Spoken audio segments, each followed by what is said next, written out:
இப்போ நேற்று முதல் கேள்வி பார்த்தோம், ஏன் பிரைஸ் தி லார்ட் சொல்லக்கூடாது அப்படின்னு பார்த்தோம்.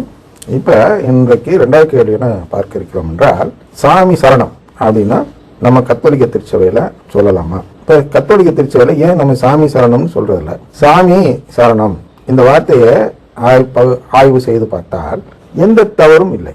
இந்த வார்த்தையில் என்ன தவறு இருக்கு? சாமி என்றால் கடவுள், சரணம் என்றால் சரணடைகிறேன், கடவுளிடம் சரணடைகிறேன் என்றுதானே அதில் பொருள் இருக்கிறது. அப்ப ஏன் நாம் சாமி சரணம் சொல்வதில்லை, சொல்லக்கூடாது? ஏனென்றால் அது வேறொரு நம்பிக்கையை சேர்ந்த ஜபம், அது நமது நம்பிக்கை அல்ல. அப்ப வேறு நம்பிக்கையை நான் பயன்படுத்தக்கூடாதா? நான் என்ன அடிப்படைவாதியா? அடிப்படைவாதி தானே, மத அடிப்படைவாதி அப்படின்னு சொல்றோம். அப்படின்னா என் மதம் தான் சிறப்பு, ஓ மதம் மட்டம் அப்படின்னு சொன்னால் அது தவறுதான். நாம் அடிப்படைவாதிகளாக இருக்கக்கூடாது. அதனால் அடிப்படைவாதியாக இருக்க வேண்டும் என்று நான் சொல்லவில்லை.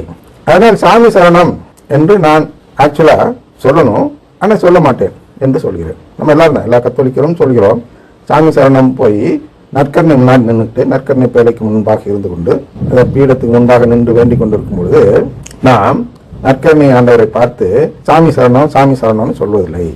ஏன் சொல்றதில்ல? ஏன்னா அது ஐயப்ப சாமி என்று ஒருவர் இருக்கிறார், இந்துக்கள் குறிப்பாக, இஸ்லாமியர்களும் அப்படின்னு சொல்லலாம். ஆனால் பொதுவாக இதை பயன்படுத்துவோர் இந்துக்கள் தான். இஸ்லாமியர்கள் ஐயப்ப சாமியை மதித்தாலும் அவர்கள் இந்த வார்த்தையெல்லாம் சொல்ல மாட்டார்கள், மரியாதை கொடுப்பார்கள் கேரளாவில். அப்ப சாமி சரணம் என்ற வார்த்தை எங்கே பயன்படுத்தப்படுகிறது என்றால், பிரேஸ் த லார்டுங்கிற மாதிரி, பிரேஸ் த லார்ட் ஐயப்பன், ஐயப்பன் என்ற சாமியை வாழ்த்துவோம் என்று கோஷம் போடுவதற்கு பதிலாக சாமி சரணம் அப்படின்னு ஒருத்தர் சொல்வார். அது பதில் உரையாக ஐயப்ப சரணம் என்று இன்னொருத்தர் சொல்லுவார். அப்ப சாமி சரணம் நான் சொல்லல, நற்கரணை சரணம் அப்படின்னு நான் சொல்லலாமா அப்படின்னா அது பொதுவாக நல்லதில்லை. ஏன் நல்லதில்லை? ஏன்னா அது வேறொரு நம்பிக்கை. அப்ப நான் வேறொரு நம்பிக்கை இருந்தா நான் கடவுளை தானே போட்டிருக்கிறேன், அந்த நம்பிக்கையில இருந்தா அப்படின்னு நாம் கேட்போம். அதுதான் சென்ற கேள்வியில், அதை நேற்றைய வகுப்பில் சொன்னோம். என்ன சொன்னோம் என்றால், கத்தோலிக்கர்களில் 2 விதமான கத்தோலிக்கர்கள் இருக்கிறார்கள். அதில் ஒரு பிரிவு என்பது கேட்போர், இன்னொரு பிரிவு கேட்காதவர், மூணாவது பிரிவு சொன்னோம். இன்னொன்று என்னன்னா மறுப்பவர், வேண்டாம் என்று அவர் தாரதையும் மறுக்கிறவர்கள், அதுவும் கேட்காத பிரிவில் தான் வருவார்கள். அதனால் 2 பிரிவு என்று சொன்னோம். அதுல இந்து நம்பிக்கை என்ன சொல்லி தருகிறது என்றால், நீ வாழ விரும்பக்கூடாது. பகவத்கீதையில கிருஷ்ண பகவான் என்ன சொல்லி தருகிறார் என்றால், நீ வாழ விரும்பினால் முட்டாள் அர்ஜுனனிடம் சொல்கிறார். அதனால் எதிரில் நிற்பவர்கள் எல்லாம் உன்னுடைய பங்காளிகளாகவும் உன்னுடைய உறவுக்காரர்களாகவும் நீ பார்க்கக்கூடாது. ஏன்னா அவங்களெல்லாம் கொலை செய்கிறது அவங்களுக்கு உதவி செய்யும் செயல் போன்றது. அவங்களுடைய ஆன்மா அழியாது. நீ இதுல பண்ண உடனே அது போய் இன்னொரு சட்டம் மாத்திரமே இன்னொரு உடல் எடுத்துக்க போகுது, அப்ப ஏன் நீ பயப்பட, கொலை செய் என்று சொல்வார். அப்படி சொல்லும்போது தான் எதை சொல்லிக் கொடுக்கிறார் என்றால், வாழ விரும்பக்கூடாது. அப்ப அதோட பொருள் என்னன்னா, நீ கடவுளின் பிள்ளையாக மாறுவது என்பது முட்டாள்தனம். நீ பிறந்துட்டியா, ஓ ஆன்மா எப்படியோ அழிச்சிருப்பார், அது பேர் தான் முக்தி. அதுக்கு உதவுறவன் தான் நான். நீ என் இடத்தில் சரணடைந்து விட்டால் நான் உன்னுடைய ஆன்மாவையும் அழித்து, அதாவது மறுபிறவி எடுக்காமல் நான் பிடிச்சு வைத்துக் கொள்வேன். ஏன்னா வாழ விரும்பினால் வாழ்வு என்பது பிணி, அதை நீ வாழ விரும்பக்கூடாது என்று சொல்லித் தருகிற இந்து மத நம்பிக்கை. அத அப்படியே நேர் ஆப்போசிட்டா தான் இயேசு நமக்கு சொல்லித் தருகிறார். இதற்கு நேர் எதிரானது. என்ன சொல்றார் என்றால், ஆன்மா, அதாவது உன் ஆன்மாவை அழிக்க வல்லவருக்கு அஞ்சு, பயப்படு, மற்றவங்களாம் பயப்படாத அப்படின்னு சொல்றார். ஏன்னா அவங்களால உடலை தான் அழிக்க முடியும், ஆன்மா அழிக்க முடியாது. ஆன்மா யாரால் அழிக்க முடியும்னா கடவுளால் அழிக்க முடியும். அதனால் நமக்கு கடவுள்னா யாரு அப்படின்னா, ஆன்மாவை படைத்தவரும் அதே ஆன்மாவை அழிக்க வல்லவரும் தான் நமக்கு கடவுள். இந்த கடவுள் இந்து மதத்தில் இல்லை. இந்து மதத்துல ஆன்மா ஒரு கடவுளால் படைக்கப்பட்டது அல்ல, அது சுயமாக எப்படியோ தோன்றிவிட்டது. நம்ம எல்லாம் களைச்செடி பார்க்கிறோம்ல வயல்ல, நான் விதைக்கல, தானா முளைச்சு வருது, இது எப்படியோ அழிச்சிடணும் அப்படின்னு பார்க்கிறோம் அல்லவா, அது போன்றுதான் நீங்க சொல்லித் தருகிறார் பகவத்கீதையில். ஆன்மா தானா வந்துடுச்சான், அதை யாராலும் அழிக்க முடியலையா, அவர்கிட்ட ஒரு சக்தி இருக்குதான், சங்கு சக்கரம் நினைக்கிறேன். அந்த சக்தியை வைத்து அந்த ஆன்மா மறுப்புறவு எடுக்காமல் நான் பிடிச்சி வச்சுக்கிறேன், அப்படியே அழிச்சிடறேன்னு சொல்லல, பிடிச்சி வச்சுக்கிறேன்னு சொல்றாரு.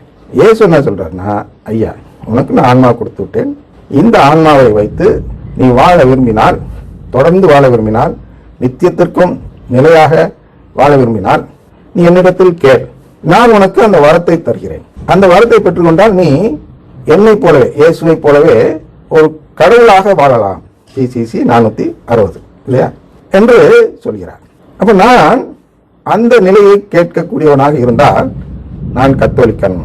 அதனால் சாமி சரணம் சொன்னால் அந்த நிலை எனக்கு வேண்டாம், ஆன்மாவை அழித்து விடும் நிலைதான் எனக்கு வேண்டும், அதாவது முக்தி தான் வேண்டும் என்று நான் சொல்வதாக பொருள்பட்டுவிடும். எனவே நான் சாமி சரணம் என்ற வார்த்தையில் ஒரு குறைவில்லை என்றாலும் நான் அதை பயன்படுத்தக்கூடாது. இதே மாதிரி தாங்க பிரேசலாடும். அதுதாங்க அதே கிறிஸ்துவின் பேரில் போதிக்கப்படுகிறது. அதான் பெந்தோஸ்து சபைகள். இந்து மதத்தில் என்ன கிருஷ்ண பகவான் சொன்னாரோ ஏறக்குறை அதுவே தான், 99% அதே தான். இந்த 1% என்னன்னா இயேசுவின் பெயர் மாறுகிறது. ஆனால் பொருள் ஒன்றுதான். பெந்தோஸ்காரர்கள் என்ன சொல்கிறார்கள் என்றால் கடவுள் குடும்பம் எல்லாம் இல்லை. அதனால சிசிசி 460 என்பது பொய். சிசிசி 460 என்னன்னா அக்வின் தோமையார் என்றும் அகஸ்தினார் என்றும் 2 புனிதர்கள் கத்தோலிக்க திருச்சபையில் இருந்தார்கள், உங்களுக்கு தெரிந்திருக்கும்.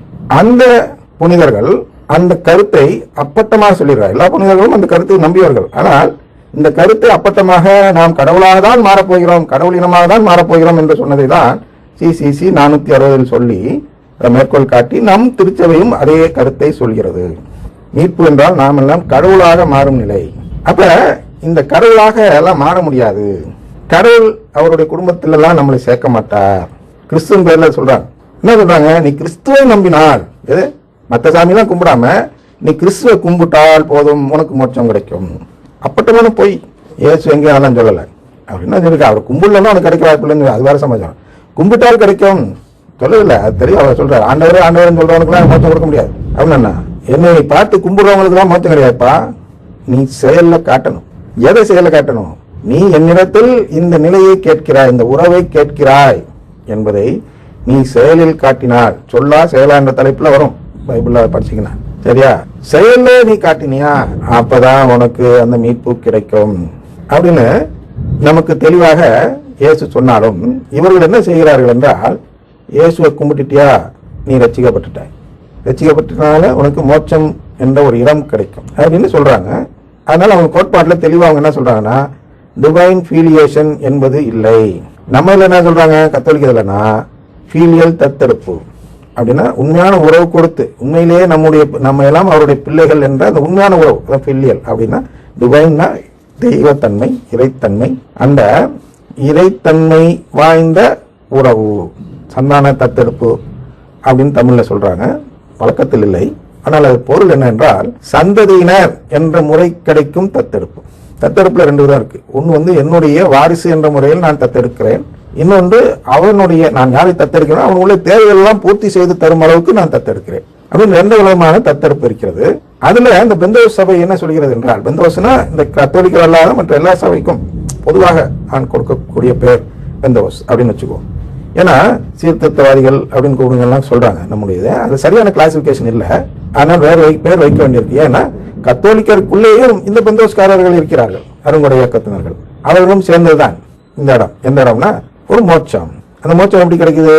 மனித கட்டளையை கடைபிடித்தால் மோட்சம். பாருங்க, மார்க்கு 7:7 எடுத்தீங்கன்னா தெளிவா சொல்றார், மனித கட்டளை கோட்பாடுகளாக போதிக்கிறவர்கள் என்னை வழிபடுவது வீண் என்று சொல்கிறார். இப்ப அதே இதுல 9 என்ன சொல்றாருன்னா, மனித மரபை அதாவது மனித கட்டளைகளை எல்லாம் நிலைநாட்ட நீங்கள் கடவுளின் கட்டளையை வெகு திறமையாக புறக்கணிக்கிறீர்கள் என்று சொல்கிறார். இப்படிலாம் சொல்லியிருந்தாலும் இவங்கெல்லாம் அதை போதிக்கிறாங்க. யாருன்னா மார்ட்டின் லூத்தர்ல தொடங்குறாங்க. முன்னாடி இருந்தது, மார்ட்டின் லூத்தர் முன்பாகவும் இருந்தது. ஆனால் அப்பொழுது தனி பிரிவாக இல்லை, உள்ளரையே விஷவாதிகள் போல், அதுதான் தப்பறையாளர்கள் என்று சொல்றோம்ல, சிலர் இருந்தார்கள், அப்பப்ப கலைவார்கள். ஆனால் மார்ட்டின் லூத்தர் இது தெளிவான ஒரு போதனையாக கொண்டு வந்து என்ன செய்கிறார் என்றால், மனித கட்டளையை திருச்சபை கடைபிடிக்கவில்லை, அதனால் அங்கே அசுத்தாவி புகுந்து விட்டது. ஆனால் நாம் ஒரு தெளிவான சபையை ஆரம்பிப்போம், அந்த சபை முழுமையாக மனித கட்டளையை கடைபிடிக்கும் என்று சொல்லி அந்த அடிப்படையில் அந்த 95 தீசிஸ் எழுதி அதை நம்பியவர்களை அழைத்து செல்கிறார். அன்று முதல் இந்த நம்பிக்கை உள்ளே புகுந்து விட்டது. எந்த நம்பிக்கை என்றால், மனித சட்டத்தை கடைபிடித்தால் மோட்சம்.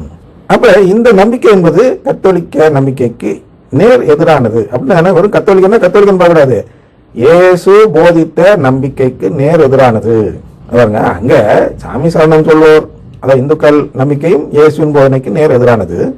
இங்கே இந்த பெந்தோஸ்காரர்கள் அருங்கொடை இயக்கம் முதற்கொண்டு வைத்திருக்கக்கூடிய நம்பிக்கையும் இயேசுவின் போதனைக்கு நேர் எதிரானது. அதனால புரிஞ்சுக்கணும், அது ரெண்டுமே எதிரானது. ஆனால் நீங்க சாமி சரணம் சொன்னாலும் ஒண்ணுதான், பிரேஸ் தி லார்ட் சொன்னாலும் ஒன்றுதான். ஆனால் அதை நாம் சொல்லக்கூடாது. அடுத்து நாம் மூன்றாவது கேள்வி பார்ப்போம்.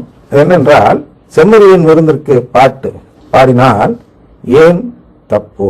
வார்த்தை தானே, செம்மறியின் விருந்துனா நற்கருணை தானே குறிக்கும், அது எப்படி தப்பாகும் அப்படின்னு மூணாவது கேள்வி இருக்கு. இது நாளை பார்ப்போம்.